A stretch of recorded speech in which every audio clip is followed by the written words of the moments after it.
In today's video, I'm going to show you how to connect Printify to your Shopify store so you can link your print-on-demand products and manage them through Printify.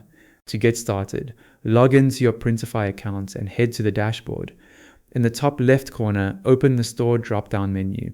This is where Printify lets you view and manage the stores connected to your account. From the drop-down, select Add a new store. You'll now see the available e-commerce platforms you can connect. Choose Shopify, then click Continue to begin the connection process. Quick side note, for more straightforward Shopify and Printify tutorials, subscribe to Ecom Control. Next, select the Printify store you want to connect to Shopify and click Continue again. Make sure you choose the correct Printify store, since this is where the products and order settings for your Shopify shop will be managed. Now connect the Shopify store when prompted. You'll be taken through Shopify's authorization screen, where you'll need to approve the installation.